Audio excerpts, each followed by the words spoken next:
social justice movement, an organization. Sawa sawa. I'm making that clear. Eh? And that was my dream. That is something I decided to start. That is my dream. That is about mental health. Sawa sawa. So hakuna mtu yoyote that can kill what they did not start. That was my dream. I started it. So you cannot kill it.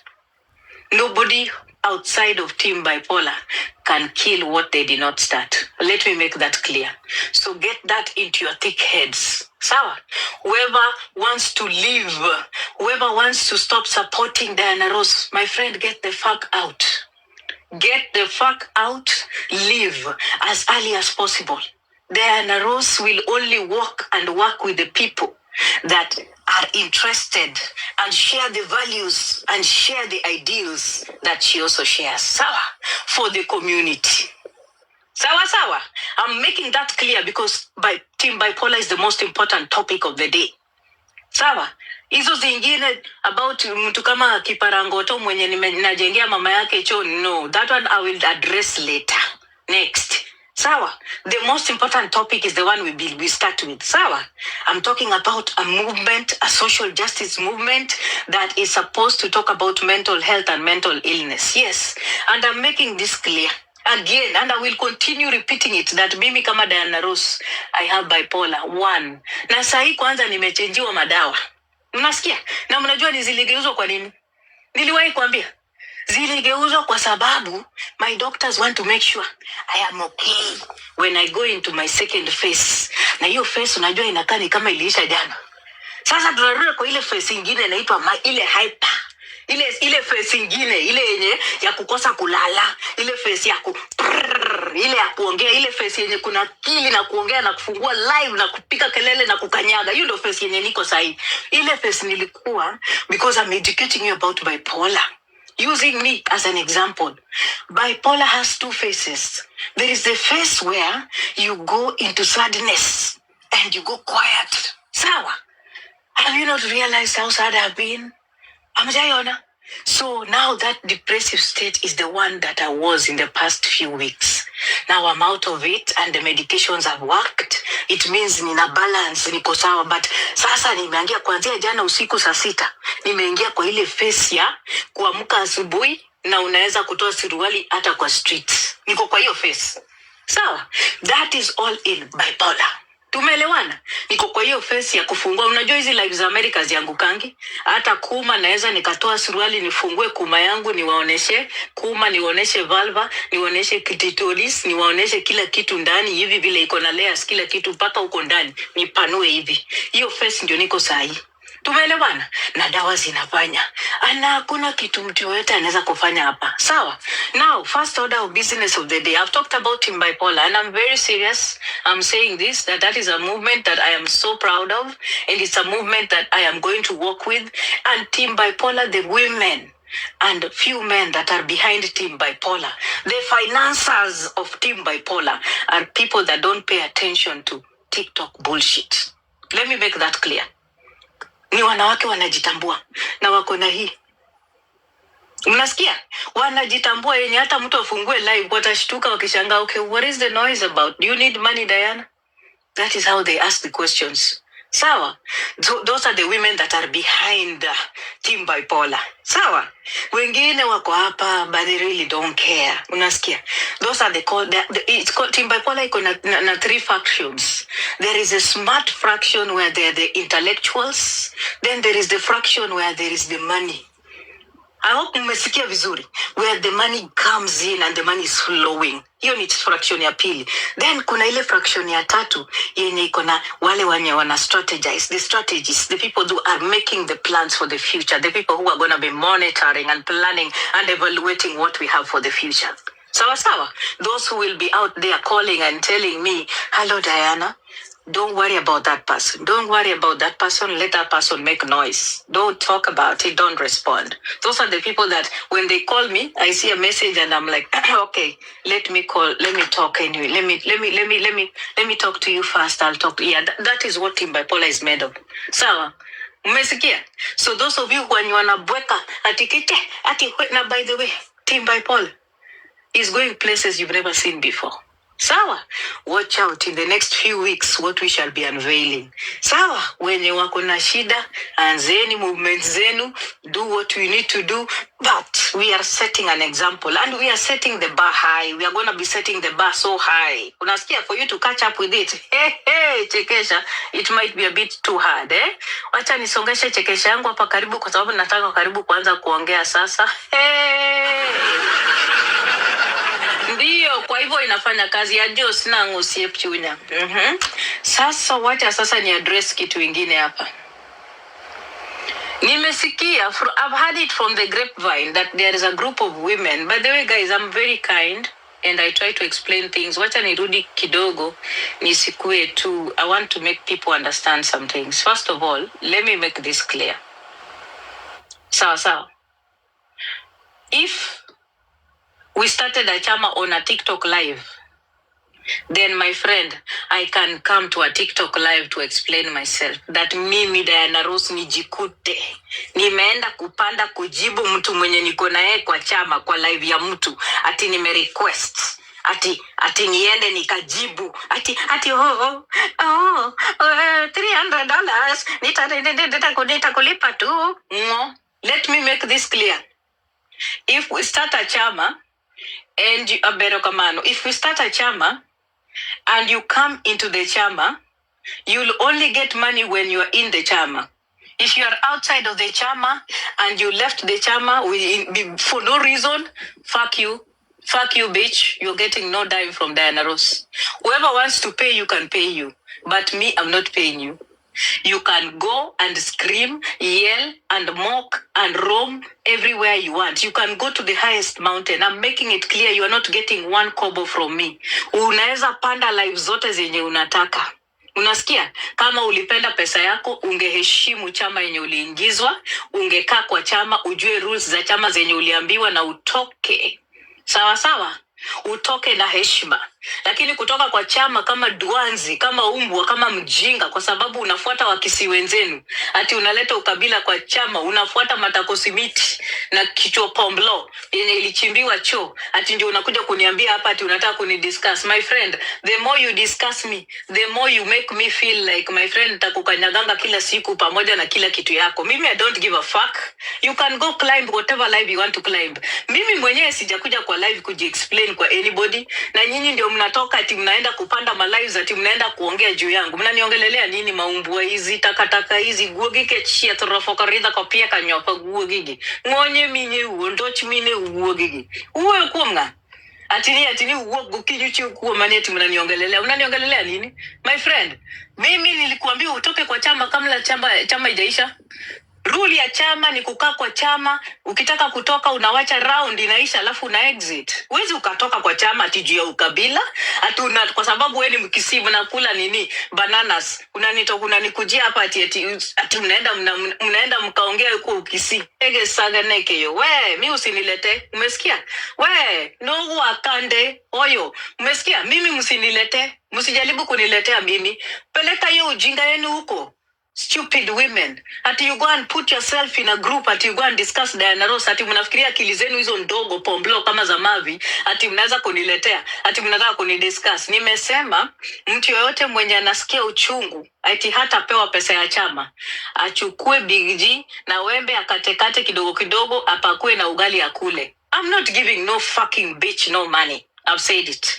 You leave a chama, you come out of the chama, unakuja kwa TikTok kuniharibia jina, na tani ya kukulipa haikukuwa imefika, but unakuja kuniita mwizi kwa TikTok, na mimi sijakukosea. But unataka mimi, nadanya Joyce, mimi, na hii akili yangu yote, ati ni kuheshimu sasa. Who are you? Again? Who are you again? That you think you're important, that you need to earn my money? My friend, na nitawalipa aje? Si mlisema sifanyi kazi?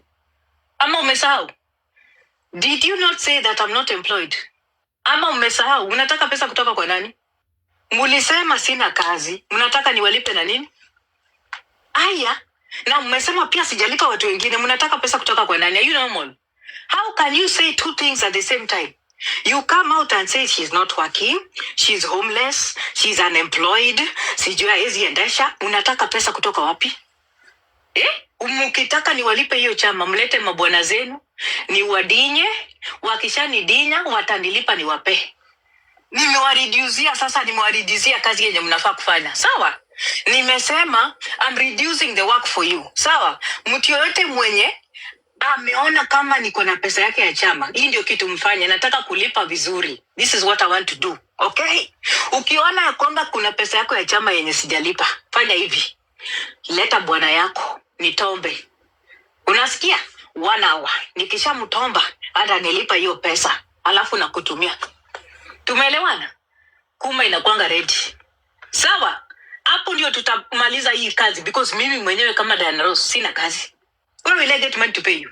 Where? Hata hizo zingine nimekuwa nikilipa nisijalipa. Hamjui? I don't have the money to pay you. Can't you see? Hamjaona vile masaibu yenye nalipata hapa? Kwa nini mnaanza kuniletea mashida zingine na kwani you don't have common sense? What's wrong with you people? You don't have common sense. I don't have money. That is why ninachangia watu macho, nachangia watu nini kupeleka mpaka hospitali huko. Kila saa. Leave me alone. I'm a broke woman. What's wrong with you? Did I not make a plea here that I'm looking for $36,000? What is wrong with you women? Why do you want to kill me na niko na watoto? Hamjachoka na mimi? Hamjachoka na kunimaliza? Kila kitu nimevaa ni yenu. Nini? Hii nguo kwanza nilitoa kwa shamba ya kina nani? Shamba ya kina JB. Hizo miti za kwao. Vile tulikuwa tunatengeneza choo. Hii ilitengenezwa na ile mti ya ndizi yenye iko pale nyuma. Hizi green mnaona ni hizo ndizi ziko huko kwao, kwa ile mti ya nyuma iko pale huko kwao. Unasikia? Hii color brown ni hiyo matope tulikuwa tunakanyaga hapo. Iliendea hii nguo hivyo na bado sijaipata sabuni ya kuiosha. That's why I have this theory. Ilitoa huko, ilitengenezwa huko. Umesikia? Please give me a break. Don't push me. Don't push me, and you know my situation. What's wrong with you people? Ati unapanda live. Diana, wacheni niwaambie. I've said it. If you want Diana, I will give you Diana. And don't regret getting Diana. Now, let me talk about this dog. Nitamuita dog, because honestly, I don't mention this dog on my live at all. Sitajangi umbwa. Nilisikia hii umbwa, yenye yani inakwambia a person that has never been employed. This is a woman that does not even understand the German language, which I do understand and speak fluently as Diana Ross, because I am a Kenya high school product. Unasikia? Expression good dosh. Yani huki kimama, kinakuja, kinaongea ati nilimsikia hiyo tumbafu. By the way, I can't play her recording because that is how much I detest that thick skull. Ati she was saying, ati mimi, sina, ati alikuwa anataka kuingia kwa chama ili ati na siku kuwa na PayPal. My friend Kiparangoto, don't you know that I am a content creator in the United States that is paying taxes with my account? There is no content creator in America that does not have PayPal. Duanzi. Uyengi kachiat kobot main guogni. Ati uko hapo tunasema eti sina PayPal, ati ndio ulikuwa unataka kuingia ati na huko sikuwa na PayPal. Mimi nilikuwa nataka kukuingiza kwa chama na nikakwambia nataka kuongelesha Matakosimiti, because Matakosimiti hawakuwa nataka watu wa nje wa kutoka nje ya Amerika. Na kumbe sikuwa najua eti saa ile na kuongelesha uingie kisirisiri. Matakosimiti pia alikuwa ameenda kwa Mikebe kuomba Mikebe aingie kwa chama juu hizi ilipa 300. Na sasa kumba wewe pia kumbe tunakuja hapa na hiyo kichwa yako Pablo Duanzi, thick-headed idiot. Ati Diana hapo na PayPal. Bitch, which person in America has TikTok and does not have PayPal? Can't you think? Why are you that thick-headed? Unakwanga na akili ingine, like, what's wrong with you? Are you normal? Are you okay? Madam, unakwanga sawa? Ati we pia unakaa kwa platform unasema ati pesa ya Sharon Diana alikula umbwa hii. Pesa ya Sharon kama nilikula nikijengea mamako choo guogni. Nilikula tukiwa na wewe. Tulikuwa na wewe ama umezoea unakula pesa hapa, ndio maana ulikuwa umeniletea dada ya Big Daddy mkafanya mboka huko kwa inbox. Wewe mkiwa na Swale. Ulikuwa unanitumia hapa ukitengeneza mboka wewe na Swale. Ati unajifanya eti mnakuja eti kuchangia dada ya Big Daddy. Kumbe ni mboka mlikuwa umepanga huko na kina Big Daddy. Only for me to go do a background check kwa dada ya Big Daddy. Kumbe wewe unajua hiyo story eti unataka tuchangie dada ya Big Daddy. Koma, My friend, so ulikuwa unajipima nguvu na mimi. Ati unasema unataka kuchangisha, ukasema ati umetoka na rich friends. Chekesha. Hey, my dear. Let me make this clear. Unasikia, anybody on this platform, if I talk to you on the phone or I don't talk to you on the phone, let me make this clear. Mimi, let me tell you, I never attack people. I don't attack anybody. When people think they can come here on this platform and start rumors and useless things, mara sijui chapati, mara mbuzi, mara nini, I always keep quiet. Mimi na nyamazanga. Mimi wasiongeangi na nyamazanga na wachanga mnajigaragaza. Mimi naweza nikakuacha ujigaragaze hata for 1 month ama 2 months. And the day I wake up, my friend, you will have nowhere to hide. Umesikia? So please, don't ever take my silence for stupidity. Don't. And this is a warning to some people on this platform. But my warning number 1 goes to one woman. I will warn you the second time. Now this is the last time I'm warning you. Nimekuwekea very clear. Madam, stay clear of my way. Stay clear of my way because utalia. You will cry tears you've never cried before. Stay away. Akwe remorse no. Uoge yaura. Timgi kimiti mogo. Giwich mangich maindigo no kifuo waka chiet. Kina murigi taka ka chiet. Omera nyako. Te remorse koda. Nikech. Ya nyasai uora ya mama ye. Mama yo we. Ya mama ni nyakoni. Hey. Oui. My dear, do you know me? When did we meet? Tulijuana lini? How long has it been since you know me? You think you know me? Unafikiria unanijua sana? Naona umeingia kwa sakoli yangu, so you are circling it. Okay. Now, anyway, I've already told you. Sawa? Kaa kando. Just stay away from me. My dear, Mimi, I never attack people. I just watch and I learn and I keep quiet and I stay away like a person that is stupid that I am. Guys, when you wanatuma request, msitume request hapa because mimi nikitaka kuongea nataka kuongea peke yangu. Nikimaliza kuongea ndio watu wanaweza kutima request. Sawa? Weamos nyawegi. Nyakumabor, choribu babor koda. Chorima bor koda. Aparoni sebedo kiwuotho kinyiso ji gik moko to gigo kakoro chopo tiela 12 mama. Kawa yao book, kako nengo yao book, ibro yuak. Stay away. Sawa? Just stay away. I'm telling you because I don't want you to cry. Just stay away. I want to open this year a very good lady. I don't want to make anybody cry. Aya. Sawa, wacha niende kwa nani. Bibi, the woman who left Kenya, flew away from Kenya to go to Europe to be poor.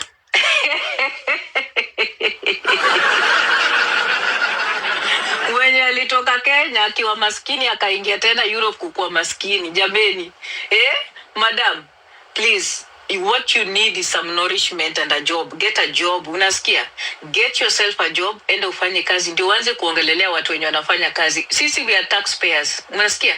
Personally, I am a taxpayer in the United States of America. Sawa, duly a taxpayer. Legal in this country. Unasikia? Watu wakipelekwa nyumbani, tutapelekwa kwa sababu saa imefika. But I am legally here. That is why I was able to bring my children here. Sawa, mpaka step children. Tumeelewana, so I'm way better than you. And I think I'm more educated than you. And you cannot sit on platforms that I sit. And that's why, honestly, I find you so dumb, so delusional that I don't want to spend much time talking about you. You are one of the thickest women I have ever met on this platform. Yani mwanamke dimbwi. Dakuma huyo dinoreko seke. O dimbwi. Ilo nguni hata kicho bongo. Yani ya monoka omoke. Ushaona ule ya mngamaya moka omoke. Uderu. Ushaona yani kichwa iko empty. Hata wakipata accident, wakipata accident na wanawake wengine watu wakiokotwa kichwa yake itakuwa inafunguka hivi. Inafanya hivi. Na mnapata iko empty. Wengine kama kuna vitu ndani, kuna brain ndani, lakini yake itafanya tu hivi. Tu. Itafanya kodong. Empty. I'm telling you. Please stay in your lane. You are an empty vessel. And please, I'm asking you, because this is a year of reality and year of acknowledgement. First of all, learn the German language. Know how many colors are in the German flag. And then you need to also find yourself a job, girl.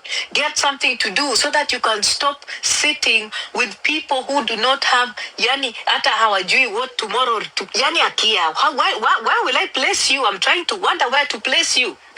Madam, in this era 2026, nani bado upakanga Ibros mpaka kwa mkundu kama sio wewe? Like, what is it? What are you trying to look for? Why are you trying to belong so far? But you are not in my class, my friend. You are a dimwit. Nilisema you are a pettifoga. Sawa sawa. A useless wannabe that is trying to belong and find her place in this platform using my name. I don't care for you, my friend. I'm already above you. Because I built a toilet for your mother. Your mother is able to poop because of me. I built a sewage system in Nyamira County for your people. Sawa sawa. Respect me. I am a person that is actually cleaning your whole home for you, taking care of a whole clan, a whole community. Respect me. Stop being disrespectful to a person that has actually elevated your home. While you have been in Europe all these years and you have never built your mother a toilet, you left your mother to poop in the bushes, to go and dine with the snakes and cockroaches. You left your mother's buttocks to be exposed to cockroaches and birds. Mamako angeenda kukunya mali siku moja apate nyoka imemshika hata kuma. Jameni, jiheshimu. Mimi nimeprotect kuma ya mama yako. Unasikia umbwa hii? Areso termeru. Iwinjo guogne. Umesikia? Nyakingena areso termeru. Iwinjo? Agemo termeru. Onge thuol mokayo termeru guogni. Ondoch guogni. Dako mofuoka chietni. Nitako nisiki au platform ni anya. Guog nyakisi mofuoka chietni. Mjinga machoko ne pesa 1,500 karibu 600. Ati anasema ati she did not need the money. If you did not need the money, why did you come crying on the platform that you didn't need the money? Why were you crying on the platform if you didn't need the money? At every day, that is what she talks about. You needed the money, useless woman. Ati unasema ati mtu alitumia namba yake. Wewe tukikuchangia pesa, ulitumia nini? Ulitumia kuma yako? Pesa zilikuwa zinaingia kwa kuma yako, JB? Tukuchangia pesa, si pesa zilikuwa zinaingia kwa namba yako, ulituletea accountability. Umbua hii. Paka ukaenda ukatengeneza budget ya choo kajinga, because you are desperate. Ukatutengenezea algebra fraction ati ndio budget ya choo. You're so desperate, you're so needy. For you to go out with your husband for dinner, people, you lazima play a game kwa TikTok. Yani wewe, dinner is such an important thing for you. You think you need to come and tell people on TikTok. Come on. Like, why did you grow up? Why did you grow up? And I do remember, I know that you grew up in poverty. You're a child of poverty. Because you told me, you once said a story here in public that ulikuwa unabeba boxes za mbao. Guys, boxes za mbao, kwani ulikuwa unabeba masanduku? Wey, ulikuwa unabeba masanduku za watu waliosha kufa, walishaenda hera ati Kisii. Yeah, she said that and I was like, oh my God, was JB burying people? Was she already a pallbearer? Was she carrying caskets to the graves? Because I was like, Paka, I had to ask a friend of mine. It's like, oh my God, my friend is talking about casket, carrying a box on her head until we're going to school. I was so worried. I had to text a friend of mine and ask her, I have a friend who's talking about carrying a box ya mbao. Now, sisi mbao, box ya mbao, because we grew up in homes where people were taught English and we understood a box ya mbao. So I was translating it in English is like a wooden box, a wooden casket. Like, who in their young age was carrying caskets to school? Like, guys, my friend had to talk to me and bring, because I was worried. I was getting anxiety. I was getting trauma out of the story that she gave because I was worried about it. I'm like, oh my God, what is she talking about? Who am I associating with? Am I talking to a person that has had this kind of trauma? Does she need help? Can I talk to her? Can she find therapy? Because I was like worried. Like, if she started carrying small little boxes when she was that young, oh my God, then it must be terrible. It must be hard. Then I realized this woman had a difficult life. They did not even have the knowledge of even understanding that there were bags that were supposed to be carried where books were supposed to sit, that children used to carry bags. Like, I know people grew up in poverty, but the people who used to do so, watu walikuwa wanashoneshewa bags hata za gunia. Imagine carrying a wooden box. My friend had to send me a picture of a wooden box yenye watu walikuwa na beba wakienda nayo shule. And I understand, oh my God, if that's what you had to go through, I understand why your head is big. Guys, it is biology. When you constantly subject tissue and body parts to heavy things, your body aligns to the shape of the things that you carry on your head. I think that she carried a big box and a big wooden box for a long time, because primary school, the whole of it, if you carry that box, my friend, your head is going to adopt to the shape of that box. That's what usually happens. No wonder I've been questioning myself. Most of these people who come from Nyamira look like they have boxes on their heads. Like it's the head that was just opened and then a box was put inside the head and then it was sealed back again. Because you see that head is always like this. It looks like there's like something on this side and this side. And then there's a folding. Pali ya kifuli kuku nyuma ya kichwa ya JB hapa, like kifuli. There's like a fold. It's the pressure of the box that used to sit on her head and then it folded and then there are some folds on the back of her head. I swear to you guys, look at it. I paid attention to science and anatomy and I was like, oh my God, what? Science is important. That's why reading is so important. Look at that. Listen, I'm not lying to you. Guys, pay attention. She has folds on the back of her head. And I'm like, oh my God, where is this from? Because I always pay attention to people. And I'm like, oh my God, my friend was right. It's the pressure.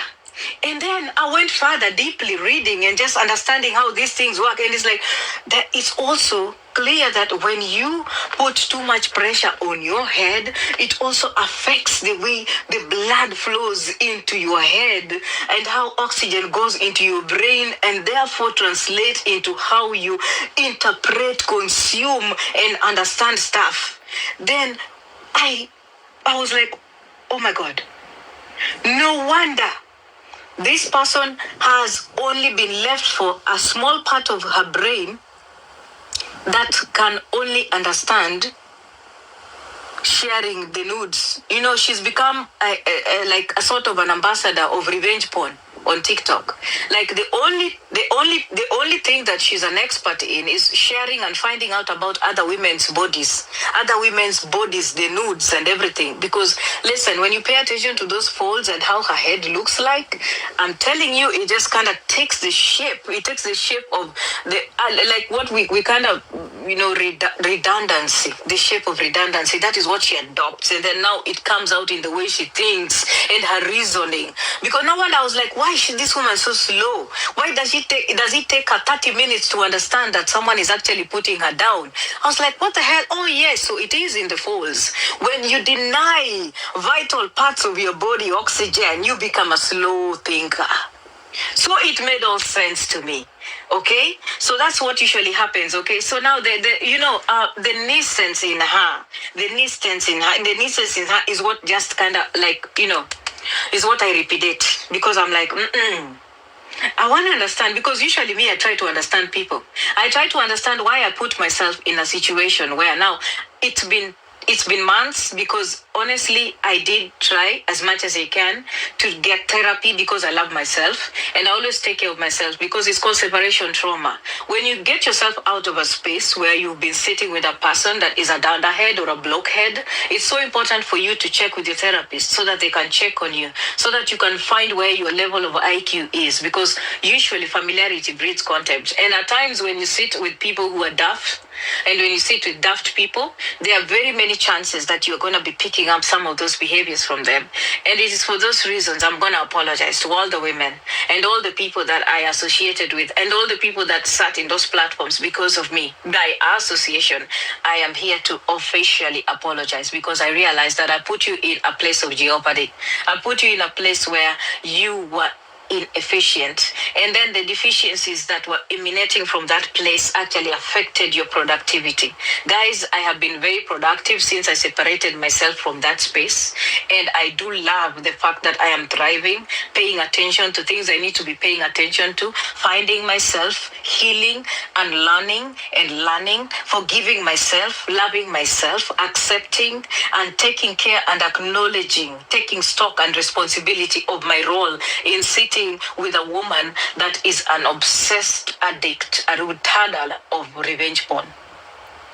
I have no way of even explaining and expressing how I decided to put myself in tandem with patriarchy. I don't know. And I'm going to forgive myself. And for the sake of posterity, because I sat with a pettifogger. I sat with a repeated pettifogger, a chronic fogger, a witless idiot that was presenting herself in my face. I really feel sorry for me, my friends, and the generations to come. My apologies, because my role in this world is so big, is so huge. Like me sitting there, honestly, I feel like I lost almost 2 years of my life. And I took back the fight of patriarchy 2 years behind. Imagine sitting with a woman that is obsessed with other women's vaginas, describing them,